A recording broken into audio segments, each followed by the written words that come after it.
Okay, let's get into the woods. The best advice I ever got. So, when I was a little kid, I'd never ever even met a professional magician. I grew up in Texas and in Alabama, and the closest to a real professional magician I'd ever gotten was watching them on television or occasionally seeing a magician perform in my elementary school gym. I think I saw one my entire elementary school and high school career, one professional magician. So my access to who and what professional magicians were would be television and magic magazines.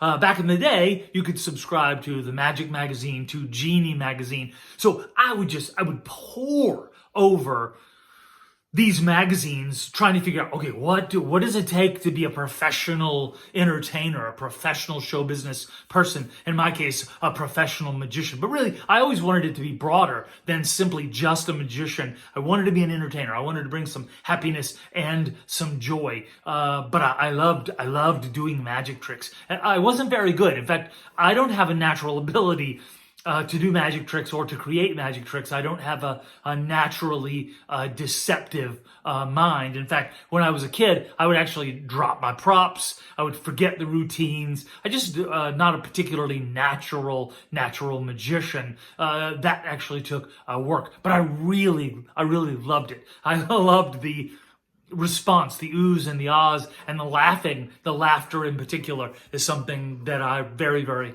much love about magic and what magic actually creates. So television, local gym, but most of all, magic magazines. And the hero in the magic magazines that I read about as a kid was this guy named Mr. Electric, Marvin Roy. He was the insider. He was an insider inside the insider group, right? And he was clever. He was interesting, and he toured the world. I mean, the guy had performed at Radio City Music Hall. He had been on all of the TV shows. I mean, in my mind, he was, in fact, the personification of what a big-time show business person would be like. Marvin Roy, Mr. Electric. His entire theme was performing magic with light and with light bulbs, which is, think about it, that's a really daring theme, and I loved it as a kid. So one day I'm thumbing through my my magic magazine. It's probably was the Genie magazine, the Conjurer, the International Conjurers magazine, the Genie magazine. And I'm thumbing through, and I see there's going to be a magician's convention at the Florida Magicians Convention, and it's going to be like in Winter Park or Orlando. It's not that far away. I mean, I live in Alabama, and Florida is the next bordering state, and I'm thinking, what?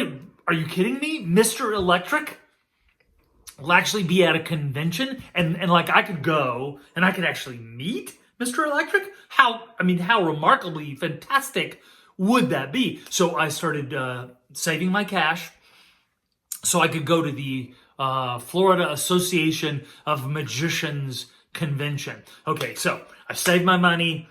I send in this submission. I'm going. I'm gonna meet Mr. Electric. That's my raison d'être. That's my goal. That's what I'm gonna do.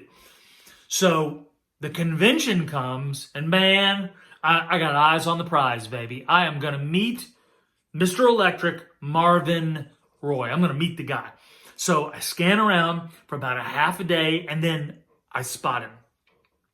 That's him. I mean, I know him because I've seen his picture a gazillion times in all of my magazines, right? So I go over and I say, hello, Mr. Roy, Mr. Electric.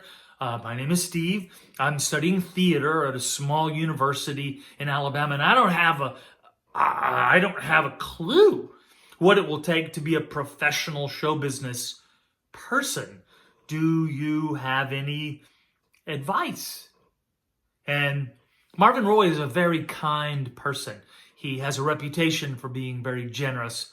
And he turned to me and really with a really lovely smile. I'm probably like 19 years old or something. I'm not very old.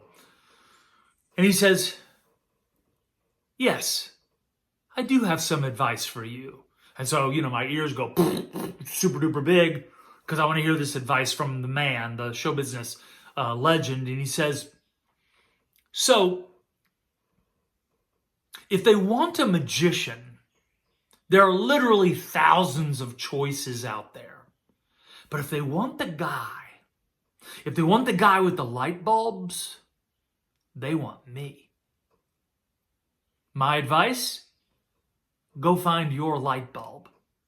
And then, boom! Like an explosion. I instantly knew what manna from heaven this was. This guy had just given me exactly what I needed. What I needed was to find my own light bulb. Find that thing that makes me so unique. Man, if you want the guy with the light bulbs, you don't want anybody but Mr. Electric. That's who you want. So, at that moment, as a 19-year-old magician, entertainer type, I went looking for my light bulb, actively looking for my light bulb.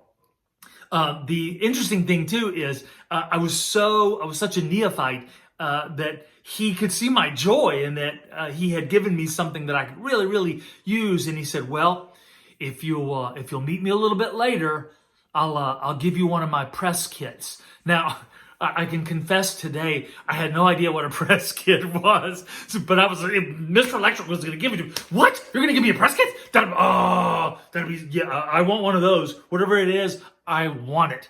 So, sure enough, Mr. Electric later brought me his press kit, and it was magnificent. It was this fold-out thing with photos and, with press releases and all kinds of stuff in there. Nowadays, we do it electronically. But way back then, they did it with printed paper, and I didn't even know what it was. But Mr. Electric, he really set the template for who Steve Trash was, because I had to get out there and find what my light bulb was, and it was an extremely exciting journey, and I'm very much indebted to Marvin Roy for setting me on this path. And I truly believe that you can find your light bulb as well, and you and I, we're going to work on that right now. 3 p.m.